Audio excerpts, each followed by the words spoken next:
యేసు పిలచుచున్నాడు, ఆయన యొద్దకు రమ్ము.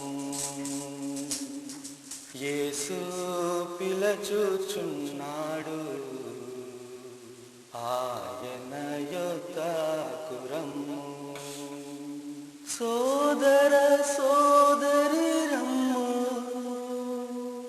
నీ జీవితము మారిపోవును. సోదర సోదరి రమ్ము, నీ జీవితము మారిపోవును. దీన మనసుతో రమ్ము, ధన్యుడవై నీవు పొమ్ము. దీన మనసుతో రమ్ము, ధన్యుడవై నీవు పొమ్ము. యేసు పిలచుచున్నాడు, ఆయన యొద్దకు రమ్ము. యేసు పిలచుచున్నాడు, ఆయన యొద్దకు రమ్ము. లోకములో ఎవ్వరు ఇవ్వనిది, ఈ లోకములో ఎక్కడ దొరకనిది, శాంతి నెమ్మది సమాధానం సంతోషానందం యేసు మాత్రమే ఇచ్చును. ఆయన యొద్దనే దొరకును. యేసు మాత్రమే ఇచ్చును, ఆయన యొద్దనే దొరకును. యేసు పిలచుచున్నాడు, ఆయన యొద్దకు రమ్ము. యేసు పిలచుచున్నాడు, ఆయన యొద్దకు రమ్ము. ప్రియమైన గాంధీనగర్ వాసులకు ప్రభువును రక్షకుడైన యేసుక్రీస్తు వారి ఘనమైన నామముల శుభాభివందనాలు తెలియజేస్తూ ఉన్నాము. ప్రియమైన వారలారా, ఎప్పటిలాగే మరలా మీకు దేవుని యొక్క దివ్యమైన వాక్యాన్ని, ఆయన శుభవార్తను మీకు తెలియచేయాలి అనే ఆశతో వేకోజామనే ఈ మైక్ ద్వారా మీ ముందుకు మేము వస్తూ ఉన్నాం. దయచేసి మీరు ఎక్కడ ఉన్నప్పటికీ, ఏ పనులు చేస్తూ ఉన్నప్పటికీ దేవుని యొక్క వాక్యాన్ని, దేవుని నామంలో మేము చెప్పేటువంటి కొన్ని మాటల్ని మీరు వినాలని, విని మేలు పొందాలని ఆశిస్తూ ఉన్నాం. చూస్తుండగానే 2012వ సంవత్సరం గడిచిపోయి మరో కొత్త సంవత్సరంలోకి అడుగు పెట్టబోతూ ఉన్నాం. దినాలు ఎంత త్వరగా గడిచిపోతున్నాయో కదా.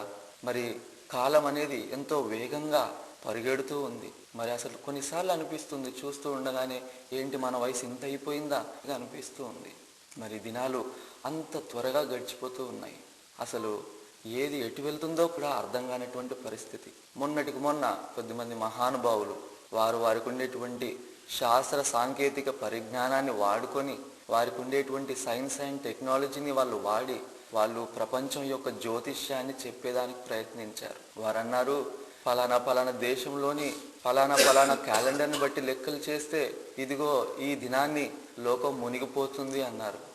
ఫలానా గ్రహం ఒకటి వచ్చి ఇదిగో ఈ విధంగా ఈ భూ వాతావరణాన్ని తాకబోతుంది, కాబట్టి ఇదిగో ఈ తేదీన లోకం మునిగిపోబోతుంది అని చెప్పి మరి వారు జ్యోతిష్యాన్ని చెప్పారు. తీరా చూస్తే డిసెంబర్ 21వ తారీఖున ఏం జరిగింది?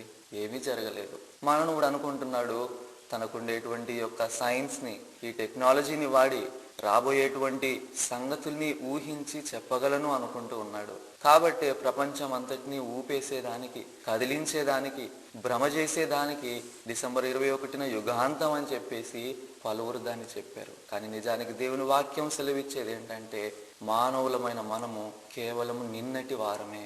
అవును ప్రియులారా, దేవుని వాక్యం ఎంతో స్పష్టంగా తెలియజేస్తుంది. అదేంటంటే, మనము నిన్నటి వారమే. నేడేం జరుగుతుందో మనకు తెలీదు, రేపేమి జరగబోతుందో మనకు తెలీదు. మనకు తెలిసిందల్లా కూడా ఒకటే సంగతి, అదేంటంటే నిన్నటి వరకు ఏం జరిగిందో అది మాత్రమే మనం చెప్పగలం. కానీ ఆ విషయాన్ని గుర్తించక భవిష్యత్తునే శాసించేటువంటి స్థితిలో ఉన్నామా అన్నట్లుగా మానవుడు ప్రవర్తిస్తూ ఉన్నాడు. కానీ భవిష్యత్తు దేవునికి మాత్రమే చెందుతూ ఉంది. ప్రియమైన వారలారా, సంవత్సరాలు గడిచిపోతూ ఉన్నాయి, సంవత్సరాలు వస్తూ ఉన్నాయి. చూస్తుండగానే 2013 అనేటువంటి కొత్త సంవత్సరాన్ని మనం ఇంకో 2 రోజుల్లో ఆహ్వానించబోతూ ఉన్నాం. ఈ యొక్క 2012వ సంవత్సరం చివరి మాసం, చివరి వారం, చివరి దినాల్లోకి మనం వచ్చాం. ఒక్కసారి మన జీవితాల్ని మనం వెనక్కి తరచి చూసుకుంటే ఏం చేశాం, ఎందుకు పుట్టాం, ఎందుకు జీవిస్తున్నాం, ఏం చేయబోతున్నాం, ఎప్పుడు చనిపోబోతున్నాం, ఎలా చనిపోబోతున్నాం, ఈ ప్రశ్నలన్నింటికి జవాబుందా? చూసినట్లయితే ఇలాంటి ప్రశ్నలు మనం ఎప్పుడు వేసుకోం. కారణం ఏంటంటే మనకు చాలా భయం. ఇలాంటి విషయాల్ని ఆలోచించాలంటే చాలా భయం.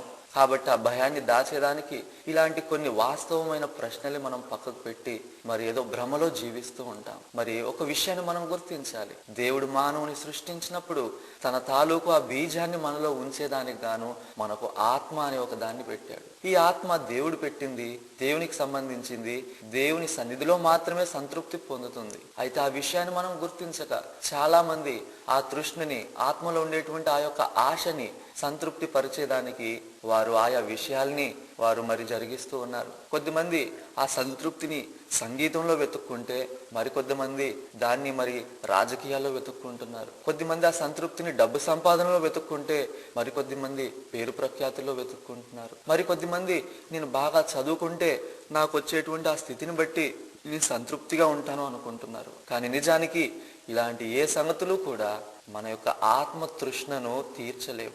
దేవుడు పెట్టిన ఈ ఆత్మ దేవుని సన్నిధిలో దేవునికి సంబంధించిన విషయాల చేతనే తృప్తి చెందుతుంది. ప్రియమైన వారలారా, ఈ యొక్క సత్యాన్ని మనం గుర్తించాలి. నిజంగా ఎందుకు జన్మించాము, మరి ఎందుకు మనం చనిపోబోతున్నాం, చనిపోయిన తర్వాత ఏం జరుగుతుంది, ఇలాంటి విషయాల్ని మనం ఎంతైనా ఆలోచించాలి. మీకు అనిపిస్తూ ఉండవచ్చు, మరి ఉదయకాలమే పొద్దున్నే ఏంటి వేదాంతం, ఏంటి ఇలాంటి సంగతులు వీరు మాట్లాడతారు, ఉదయాన్నే చావు తప్పితే మరొకటి వీరికి తెలియదా, ఈ విషయాన్ని ఎందుకు వీరు మాట్లాడాలి అని. ఇదేదో వేదాంతం కాదు ప్రియులారా, ఇది జీవిత సత్యం. మనం దీన్ని దాటవేసినా కూడా ఏదో ఒక దినాన మనం ఎదుర్కోవాల్సినటువంటి సత్యం. కాబట్టే మేము మీకు ఈ యొక్క సంగతుల్ని తెలియజేస్తూ ఉన్నాం. దేవుని యొక్క వాక్యంలో ఎంతో స్పష్టంగా ఉంది. అదేంటంటే కాలగతులు దేవుని వశం మాత్రమే. కాబట్టి అనంత జ్ఞాని అయిన ఆ దేవుడు మరి ఆయన మనల్ని సృష్టించాడు. ఆయన సన్నిధిలో మాత్రమే మన ఆత్మలకు తృప్తి, సంతృప్తి. కాబట్టి దేవుని చింతకు మనం వచ్చినప్పుడే మనం నిజమైన సంతోషాన్ని, నిజమైన శాంతి, ఆనందాన్ని పొందగలం. యేసుక్రీస్తు ప్రభువారు ఆయన దేవుని వాక్యమైన బైబిల్లో ఈ విధంగా సెలవిస్తూ ఉన్నారు. ఆయన ఈ విధంగా ప్రజలందరినీ ఆహ్వానిస్తూ ఉన్నారు. అదేంటంటే ఆయన ఇలాగంటూ ఉన్నారు, ప్రయాసపడి భారము మోసుకొనిచున్న సమస్త జనులారా నా యొద్దకు రండి, నేను మీకు విశ్రాంతిని కలుగజేతును. మన ఆత్మలకు నిజమైన విశ్రాంతి యేసుక్రీస్తు ప్రభువారు ఇచ్చేదానికి సిద్ధంగా ఉన్నారు. ప్రియమైన స్నేహితులారా, మీరు ఎక్కడున్నా, మీరు ఏ స్థితిలో ఉన్నా యేసుక్రీస్తు ప్రభువారు మిమ్మల్ని ప్రేమతో ఆహ్వానిస్తూ ఉన్నారు. ఆయన మిమ్మల్ని పిలుస్తూ ఉన్నారు. నిజమైన శాంతిని, నిజమైన సమాధానాన్ని, ఆనందాన్ని మీకు ప్రసాదించాలి అని ఆయన ఆశపడుతూ ఉన్నారు. ప్రియమైన వారలారా, మనము ఎన్నో సంగతులు జరిగించి వాటి ద్వారా ఆనందాన్ని తెచ్చుకోవాలని ప్రయత్నిస్తూ ఉండవచ్చు, కానీ వాటిలో మనకు నిజమైన సంతోషాన్ని మనం పొందలేము. కొన్ని సంగతులు మనం చేసినప్పుడు అది కొద్దిసేపు మాత్రమే వాటి సంతోషం ఉంటుంది. అయితే శాశ్వత కాలం ఉండేటువంటి సంతోషం ఇవ్వాలని యేసు ప్రభు ఆహ్వానిస్తూ ఉన్నాడు. ప్రియమైన వారలారా, మీరు దయచేసి ఈ యొక్క వాక్యాన్ని ఏమాత్రం కూడా మరి నిర్లక్ష్య పెట్టకుండా మీరు దీని విషయమే ఆలోచించాలని మేము కోరుతూ ఉన్నాము. దేవుని యొక్క వాక్యం ఈ విధంగా కూడా సెలవిస్తూ ఉంది. అదేంటంటే కాలం సంపూర్ణమై ఉన్నది, దేవుని యొక్క రాజ్యము సమీపించి ఉన్నది, గనుక మారు మనసు పొందుడి. కాలము సంపూర్ణమై ఉన్నది, నిజమే, కాలాంతం రాబోతూ ఉన్నది. అయితే అది ఎప్పుడో మనకు తెలియదు. దేవుని వాక్యంలో ఒక చోట ఈ విధంగా రాస్తుంది. అదేంటంటే పంచభూతములు సైతము మిక్కుటమైన వేండ్రముతో లయమైపోయేటువంటి దినం రాబోతూ ఉంది. ఆ దినం కొరకై మనం సిద్ధపడాలి. ఆ దినాన్న లయమైపోయేటువంటి యొక్క పంచభూతాలతో సహా మనము ఒకరం కాకుండా మరి ఆ యొక్క అగ్ని పరీక్షకు నిలబడేటువంటి వారుగా మన ఆత్మ నిలవాలి అంటే మనము మరి దేవుడిచ్చేటువంటి పాప క్షమాపణను పొందాలి. దేవుని యొక్క వాక్యంలో ఈ విధంగా రాసి ఉంది. అదేంటంటే మన హృదయంలో మనము పాపమును లక్ష్యము చేసిన ఎడల దేవుడు మన ప్రార్థన వినకపోవును. ఈ దినాన్ని మనం చూసినట్లయితే మనకు ఎన్నో ఆలోచనలు, అందులో మన కోరికలు తీర్చుకునే దానికి గాను ఎక్కువగా దురాలోచనలే మనం చేస్తూ ఉన్నాం. ఎక్కువగా పాపాన్ని మనం లక్ష్యం చేస్తూ ఉన్నాం. మరి పాపాన్ని పాపంగా చూడట్లేదు మనం. మరి ఈ సంగతులు అందరూ జరిగిస్తున్నారు కదా, దీంట్లో పొరపాటేముందిలే, దీంట్లో తప్పేముందిలే అని మనం అనుకుంటూ ఉన్నాం. అయితే అందరూ చేసినంత మాత్రాన ఒక తప్పు తప్పు కాకుండా పోదు. అందరూ దాన్ని జరిగిస్తున్నంత మాత్రాన పాపం పాపం కాకుండా పోదు. మనం జరిగించేటువంటి ప్రతి పనికి కూడా మరి దేవుని సన్నిధిలో మనం లెక్క అప్పజెప్పవలసిన వారమై ఉంటూ ఉన్నాం. దేవుని యొక్క వాక్యం ఈ విషయాన్ని ఎంతో స్పష్టంగా తెలియజేస్తూ ఉంది. అదేంటంటే మనమందరము కూడా మన శరీరము ద్వారా చేసినటువంటి ప్రతి క్రియకు, మన నోటి ద్వారా మాట్లాడేటువంటి ప్రతి వ్యర్థమైన మాటకు ఆ చివరి దినాన్న దేవుని సన్నిధిలో మనం లెక్క అప్పచెప్పవలసిన వారమై ఉంటూ ఉన్నాం. ప్రియులారా, మరి జీవితం యొక్క మరి పరమార్థం ఏంటో తెలుసుకోవాలి అంటే మనం దేవుని వాక్యమైన బైబిల్ వైపు చూడాలి. బైబిల్ అనేది ఒక దివ్యమైన గ్రంథం. అందులో మనం దేవుని యొక్క మనస్సును తెలుసుకోవచ్చు. దేవుడు మానవు నుండి ఏమి ఆశిస్తున్నాడో తెలుసుకోవచ్చు. కాబట్టి ఈ ఉదయకాలం మీకు బహుశా మీరు వెళ్తున్నటువంటి పరిస్థితులను బట్టి మీకు కలవరకరమైన పరిస్థితులు ఉన్నాయేమో, మీకెంతో మరి నెమ్మది లేని పరిస్థితి ఉందో ఏమో. అయితే ఎలాంటి పరిస్థితిలో ఉన్నా కూడా వాటన్నింటినీ కూడా మరి మీ సమస్యలన్నింటినీ పరిష్కరించేటువంటి ప్రభువు యేసు ప్రభువు. ఆయన ఆహ్వానిస్తూ ఉన్నాడు. ఆయన మిమ్మల్ని రమ్మని పిలుస్తూ ఉన్నాడు. ప్రియులారా, ప్రేమ కలిగినటువంటి ఆ రక్షకుని యొక్క స్వరాన్ని మీరు దయచేసి ఏమాత్రం నిర్లక్ష్య పెట్టొద్దని మేము కోరుకుంటూ ఉన్నాం. హృదయములో నెమ్మది లేక వేసారి విసిగిన బ్రతుక, హృదయములో నెమ్మది లేక వేసారి విసిగిన బ్రతుక, కడసారి నిరీక్షణ ఇదియే, యేసయ్య కలువరి సిలువే. మానవా మరలిరా, ప్రభు చెంతకు చేరవా, ప్రభు పిలిచే తరుణములోనా రక్షించు నిన్ను నేడైనా, ప్రభు పిలిచే తరుణములోనా రక్షించు నిన్ను నేడైనా, మానవా మరలిరా. కాబట్టి ప్రియమైన స్నేహితులారా, మీరు ఎలాంటి పరిస్థితుల్లో ఉన్నప్పటికీ మీ యొక్క పరిస్థితులన్నింటినీ కూడా పరిష్కరించగల యేసుక్రీస్తు ప్రభువారు రక్షకుడు మిమ్మల్ని ఆహ్వానిస్తూ ఉన్నాడు. దయచేసి మీరు ఆ రక్షకుని యొక్క మాటను ఖాతరు చేసి ఆయన మీకు ప్రసాదించేటువంటి శాంతి ఆనందాన్ని మీరు పొందాలని మేము కోరుకుంటూ ఉన్నాం. దేవుని యొక్క వాక్యంలో మనం చూసినట్లయితే మనం ఒక సత్యాన్ని గుర్తించవచ్చు. అదేంటంటే మనిషిగా పుట్టిన ప్రతి ఒక్కరము ఒక దినాన చనిపోతాము. అయితే చనిపోయేదానికే పుట్టినటువంటి వ్యక్తి ఒక ఆయన ఉన్నాడు. ఆయన యేసుక్రీస్తు ప్రభు. ఆయన కారణ జన్ముడు. మనము కూడా కారణ జన్ములమే. ఒక కారణంతోనే ఈ లోకంలో మనం జన్మించాం. అయితే ఆ కారణాన్ని గుర్తించకుండా మనం ఈ దినాన్ని మన ఇష్టానుసారంగా జీవిస్తూ ఉన్నాం. యేసుక్రీస్తు ప్రభు వారు ఈ లోకంలో జన్మించినప్పుడు ఆయన ఒక కారణంతో జన్మించాడు. ఏంటా కారణం అంటే ఆయన మానవాళి యొక్క పాప పరిహారం కొరకై జన్మించాడు.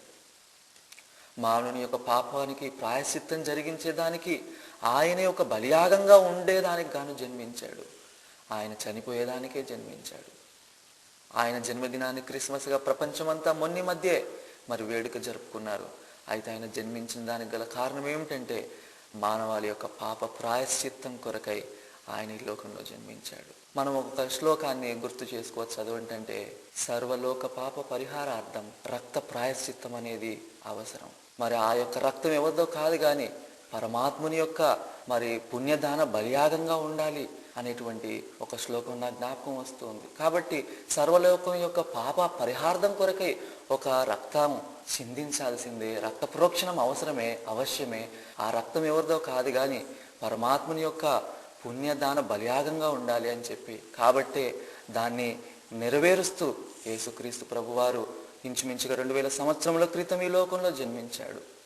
భూమి ఆకాశంలో నోటి మాట చేత సృష్టించినటువంటి సృష్టికర్త అయిన దేవుడు ఆయన మరి మన కొరకై ఈ లోకంలో ఒక మానవునిగా జన్మించి ఆయన తన మరి రక్తాన్ని ప్రోక్షించేదానికి గాను తన సొంత ప్రాణాన్ని పుణ్యదాన బలియాగంగా అర్పించాడు. కాబట్టి యేసు రక్తం ప్రతి పాపమును కడిగి వేస్తుంది. మన పాపములను మనం ఒప్పుకొని ఎడల ఆయన నమ్మదగిన వాడు, నీతిమంతుడు గనక సమస్త దుర్నీతి నుండి మనల్ని కడిగి పవిత్రులుగా చేయును అని పరిశుద్ధ గ్రంథమైన బైబిల్ సెలవిస్తూ ఉంది.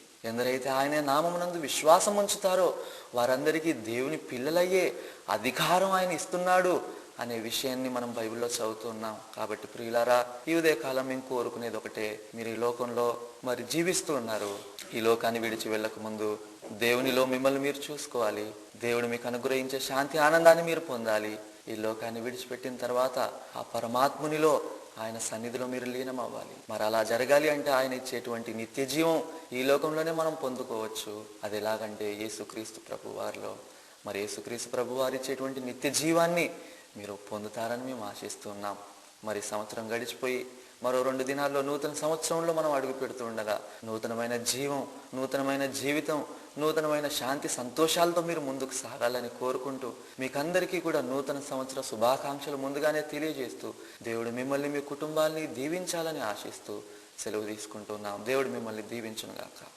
ప్రేమ కలిగిన మా పరలోకపు తండ్రి, జీవం కలిగిన దేవా, శాశ్వతమైన ప్రేమతో మమ్మల్ని ప్రేమిస్తున్నటువంటి మా పరలోకపు తండ్రి, నిత్య జీవయుక్తమైనటువంటి మీ యొక్క మాటలను మీ గ్రంథమైనటువంటి బైబిల్లో మీరు మా కొరకై ఇచ్చారు. దాన్ని బట్టి మిమ్మల్ని స్తుతిస్తూ ఉన్నాం. ప్రభువా, ఈ లోకంలో మానవులు ఎన్నో విషయాల్ని ప్రస్తావిస్తూ ఎన్నో విషయాల్ని వారు మరి ముందుగానే చెప్పేదానికి ప్రయత్నిస్తూ ఉండవచ్చు. అయితే అవన్నీ కూడా మానవుని మాటలే, అవి తప్పిపోయేటువంటి మాటలు.